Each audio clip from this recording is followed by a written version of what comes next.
Ya, saya betul-betul sangat surprise ya kan. Saya nggak nyangka dan saya kaget dan saya nggak pernah membayangkan ya. Itu nggak alami ya, sama saja, mohon maaf, saya nggak menuduh, tapi faktanya begitu. Penugasan seperti apa Pak dari Pak Prabowo? Ya, saya betul-betul sangat surprise ya kan. Saya nggak nyangka dan saya kaget dan saya nggak pernah membayangkan ya. Saya baru pulang juga dari ada MOU dengan Gereja Al-Azhar Mesir kemarin baru pulang. Tiba-tiba saya dapat undangan dari Presiden terpilih Pak Prabowo. Ya. Saya diminta untuk membantu beliau ya, untuk kepemimpinan beliau yang akan datang. Ya. Membantu di bidang apa Pak? Tidak jauh dari keseharian saya ya, bagaimana supaya kita ingin ya nantilah beliau yang akan menjelaskan ya. Tetapi alhamdulillah saya merasa I feel I'm not ini, tapi kok kenapa saya juga ikut dipanggil, nggak pernah nyangka, nggak pernah bayangkan. Saya hanya bekerja secara profesional di bidang saya di Istiqlal dan di program tinggi sebagai dosen dan menghadiri pertemuan-pertemuan keagamaan internasional ya. Nah, akhirnya saya diharapkan bergabung juga untuk membantu Bapak nanti pada periode akan datang. Jam berapa tadi mendapatkan pemberitahuan untuk datang? Dan lain sebagainya masih sulit lah, rumit itu, bahas masalah fikih. Tapi kalau bahas masalah nasab itu gampang, mudah. Tapi kenapa kok dipersulit ya? Karena belum terbuka informasinya. Oleh sebab itu sekali lagi hasil keputusan Bahsul Masail Pondok Pesantren dan NU Semalang Raya ini patut kita apresiasi. Cuma yang belum dibahas itu ya tadi ada dua.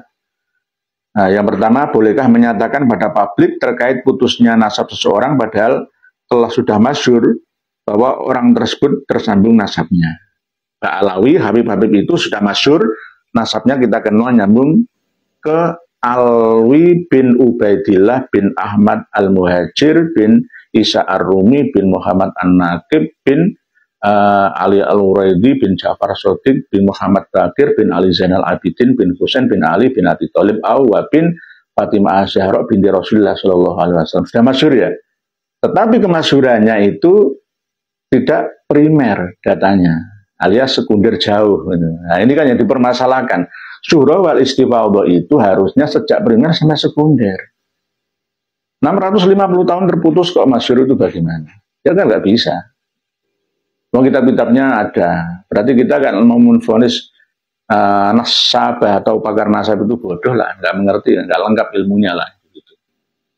Jadi terus yang kedua, apakah tes DNA itu bisa dijadikan landasan penetapan nasab? Mungkin tidak bisa, tetapi bisa membatalkan nasab. Karena sekarang ini sudah ada ahlinya, ahli DNA itu. Serahkan kepada ahlinya. Fas'alu ala dzikri in kuntum la ta'lamun. Sesuai dengan firman Allah, inna nahnu nuhyil mauta wa naktubu ma qaddamu atharahum wa kulla syai'in ahsaynahu fi imamin mubin. Insyaallah nanti akan terang benderang permasalahan ini. Supaya kami-kami ini tidak jalan ya, tidak berjuang sendiri. Dari kalangan MWJNO, PJNO, PWNO, PBNO ikut turun gunung semua, clear semua permasalahannya. Ya karena yang di PBNO sendiri ya banyak di antara mereka diisi oleh para habaib itu. Nggak alami ya, sama saja, mohon maaf, saya nggak menuduh, tapi faktanya begitu. Sehingga ibarat mau menyerang itu sudah dilumpuhkan dari dalam. Namanya politik. Sehingga jika saya ini masih gabung masuk dalam struktural NU seperti dulu, maka saya tidak bebas seperti ini. Pasti saya akan dikecam oleh, kalau saya MWC, pasti akan ditegur oleh PC. Ya, kalau saya di PC, pasti akan ditegur oleh PW. Kalau saya di PW, pasti akan ditegur oleh PB. Ya, pasti begitu. Jadi, saya kan bebas berada di mana-mana untuk semua golongan. Tidak hanya di NU, di Muhammadiyah, di Persis, Al-Irsyad, semua bisa saya masuki. Jadi di atas semua golongan. Ini lebih netral, lebih bebas, natural. Jadi tidak ada setting-settingan harus seperti ini berdasarkan ADART lah ya. Saya nggak bisa bebas nanti berceramah.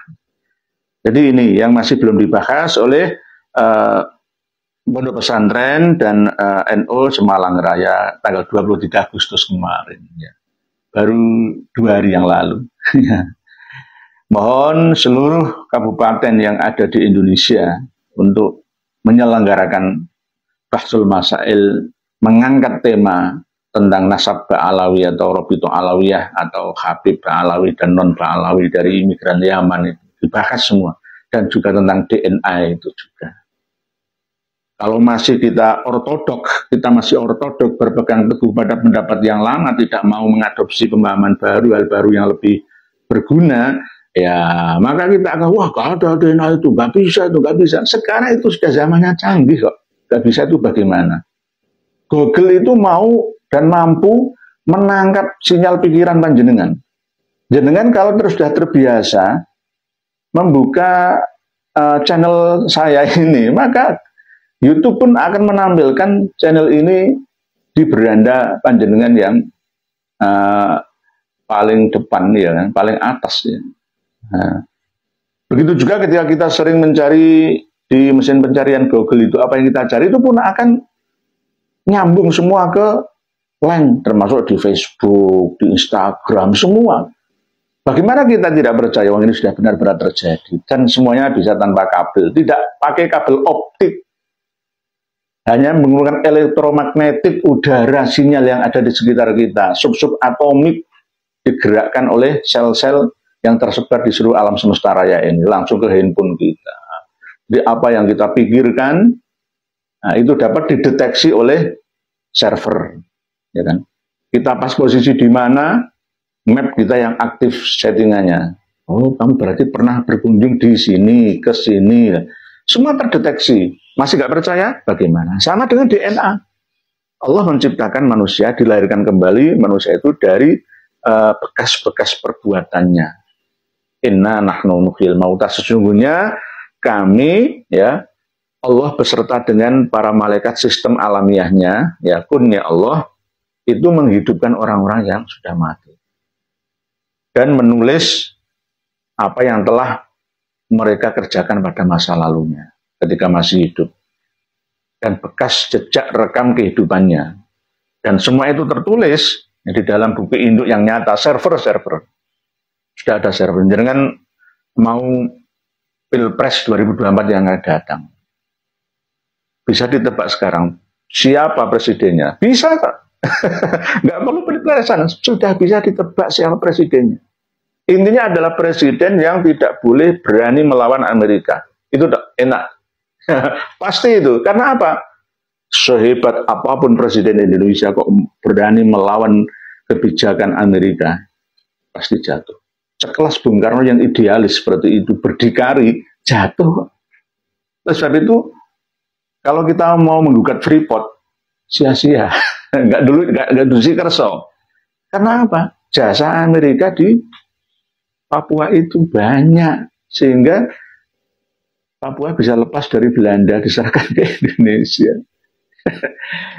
Yang kita cari adalah apa? Perimbangan, supaya tidak terlalu condong ke Amerika berlebihan, juga tidak terlalu melawan mereka. Ya. Juga tidak terlalu condong ke China. Kita ini harus menjadi bangsa yang benar-benar merdeka. Ya, ini dapat kita tebak. Saya pun bisa, walaupun bukan peramal ya. Karena apa? Intinya begitu. Karena apa? Sudah disetting semua, ada settingan semua. Di server induk buku yang nyata di KPU itu sudah ada semua. Nama-nama kita, nama pemilih-pemilihnya. Jadi ya Allah a'lamu bishawab. Demikian mungkin yang dapat saya sampaikan. Semoga ini menjadi pemacu dan pemicu semangat kita bersama untuk membahas ilmu pernasaban tentang Ba'alawi dan DNA ini. Untuk mencerdaskan umat bangsa dan negara kita Indonesia sesuai dengan amanat Undang-Undang Dasar 1945 alinea keempat, turut serta mencerdaskan kehidupan bangsa. Demikian, wallahu a'lam bishawab. Akhirul kalam, wassalamualaikum warahmatullahi wabarakatuh.